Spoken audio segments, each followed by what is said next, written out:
Hello and welcome to Wait TV. I'm your host, Joe Laird, licensed professional counselor. And today I want to talk to you about tips and strategies on how you can become great.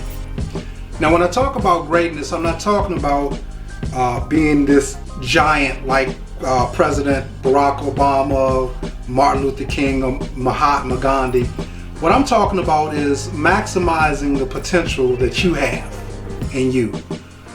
Combining all of your resources, your strength and your energy, and focus it on being the best version of you. And that's what being great is about. It's not being this monumental giant. It's maximizing your potential and being the best that you can be. So today's topic is tips and strategies on becoming great. But before I get started, do me a favor, hit the subscribe button, share the content with people that you know, because I want to grow like you want to grow. And so we want to grow together. Can we have that pact? Let's grow together. You were created to do good things. So let's talk about some strategies and some tips to help you become great. Tip number one, develop a relationship with your Creator. That's right.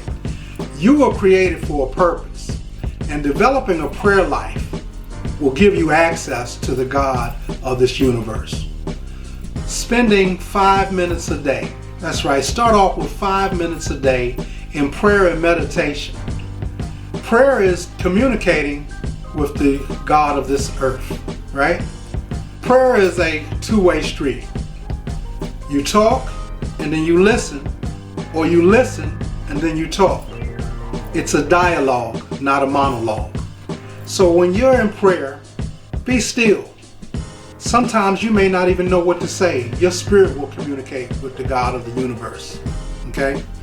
So sometimes you just, bring your request. Hello, this is what I want to talk about today. I want to know what it is you want me to do. Pray 5 minutes. Next week, pray 10 minutes. You want to develop a relationship with the Creator of heaven and earth so that He can give you the instructions for that day or for your life. Prayer and meditation will allow you to center yourself, to quiet yourself, to be still before you rush out into this world. Your Creator wants you to have a more abundant life. Prayer and meditation will allow you to slow down and center yourself, right?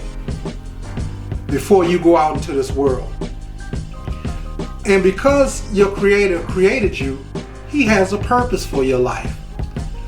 He wants you to have life more abundantly. He wants you to make less mistakes. He wants you to care for others.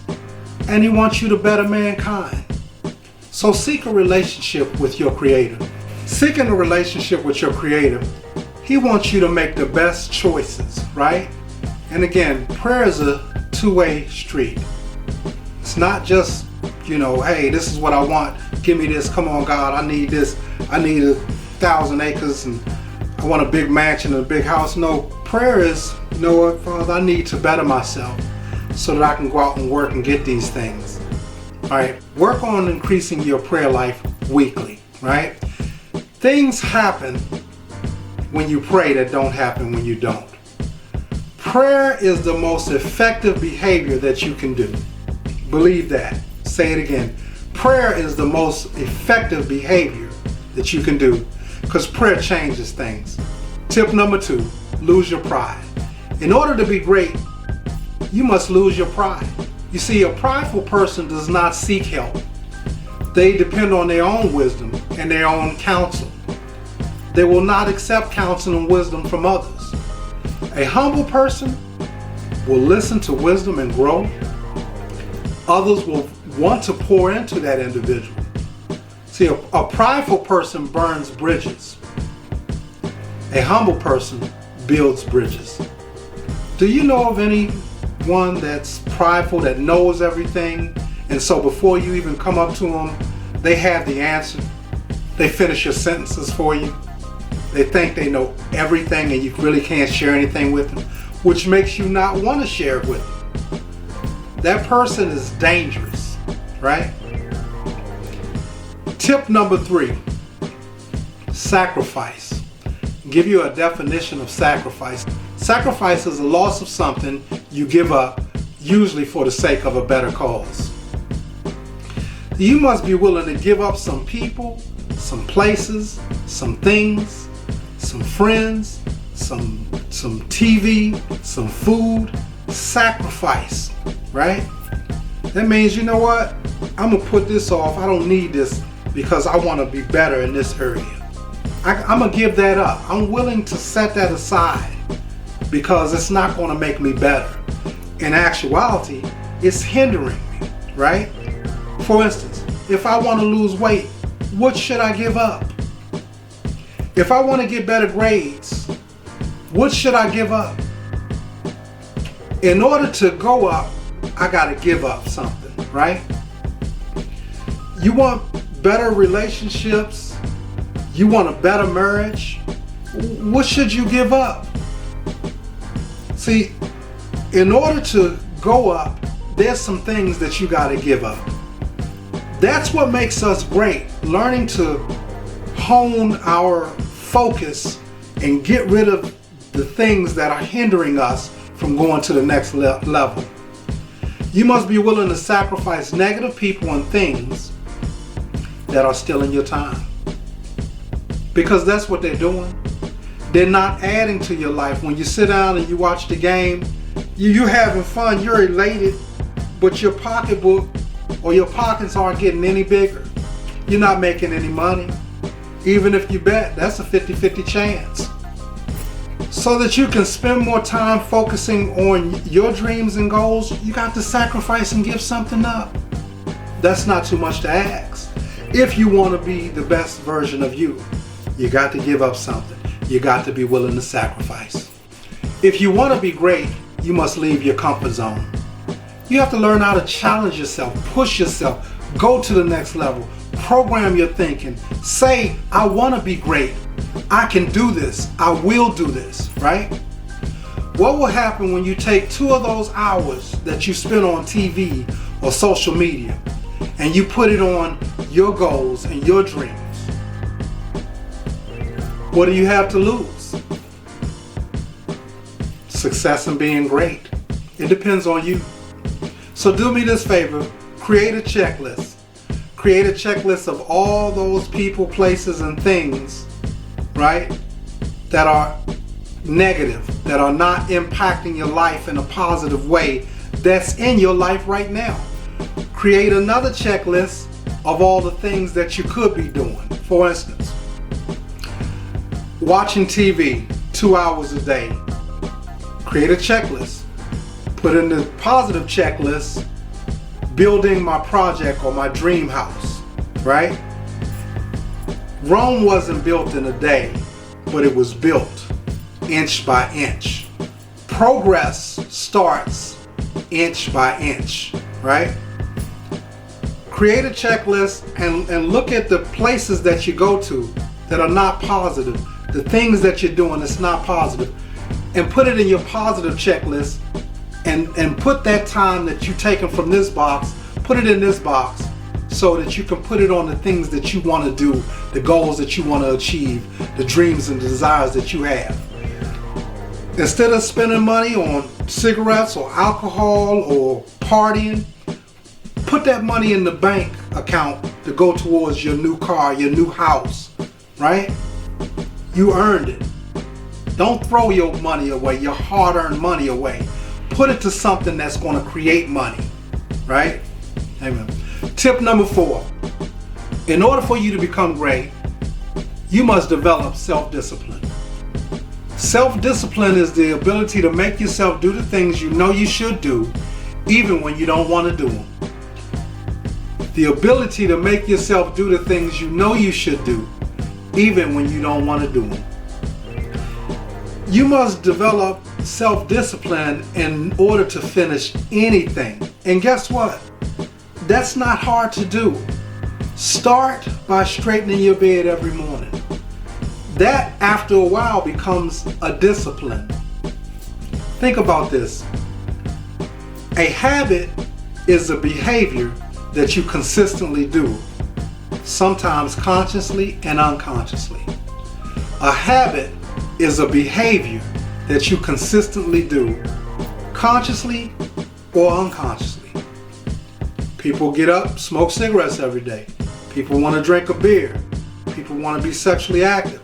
These are habits and behaviors that we consistently do or unknowingly do. The Bible says, as a man thinks, so is he. So develop self-discipline. Now, in order for you to go to the next level, you have to be willing, like I said earlier, to sacrifice and give up some things. Self-discipline allows you to remain focused on the task at hand by removing and not focusing all the things that distract you.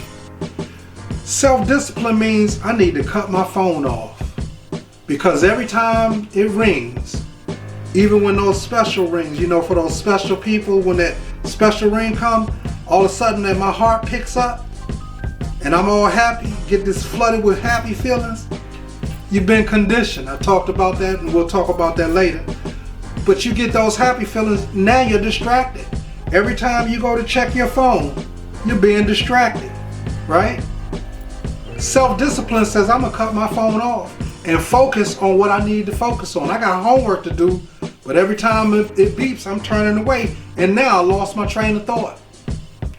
Those cell phones distract you. Those notifications distract you. When an athlete goes into training, they leave their family, they leave their friends. They work out 5-6 times a day. They eat healthy meals, right? Because they're trying to prepare their mind and their body for the task at hand. Their goal is to win a championship. And so their job is to focus their energy, become self-disciplined, cut out the distractions, and build their body, and so that they can compete at a high level.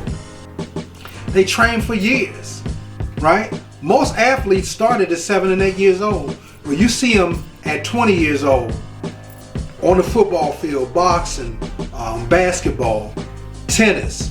They've been training for years. We're just now seeing them for the first time, but they've been training for years. Notice, all humans are born with greatness. All humans are born with greatness. And through self-discipline and consistency, what's in you will come out. You were born for greatness. With self-discipline and consistency, it's going to come out. So I just want to review some of the tips and strategies that I talked about earlier. In order to be great, you have to develop a relationship with God, with the God of the universe, with your higher power, whatever you want to call it. You have to learn how to meditate, right? Spend time in meditation. Spend time with the God, communicating with Him in prayer. Number 2, you got to lose the pride, because pride will cause people to scatter. They don't want to be around you if you're prideful and you know everything. Tip number 3, sacrifice. You got to be willing to give up something in order to go up. Yeah? Number 4, and we'll end with this one, self-discipline. The ability to stay focused, to make yourself do the things that you know you should, even when you don't want to. Self-discipline. That's all I have for today. But again, I like to plug my book, There's a Way. It's a powerful book about the journey of 4 young women and their life experiences. Again, anybody that reads this book, they can get something out of it. This book will give you some understanding of some of the things that you've already been through, some of the things that people that you know are going through, and maybe you can help them after reading them. Share this book with them. You can find my book on Amazon.com. I think the price done went up to $10. But please support me. It's an awesome book, and it'll change the lives of individuals who read it. Thank you for listening. Thank you for your time. Please remember the tips, apply them to your life, because you were born to be great. Have a blessed day.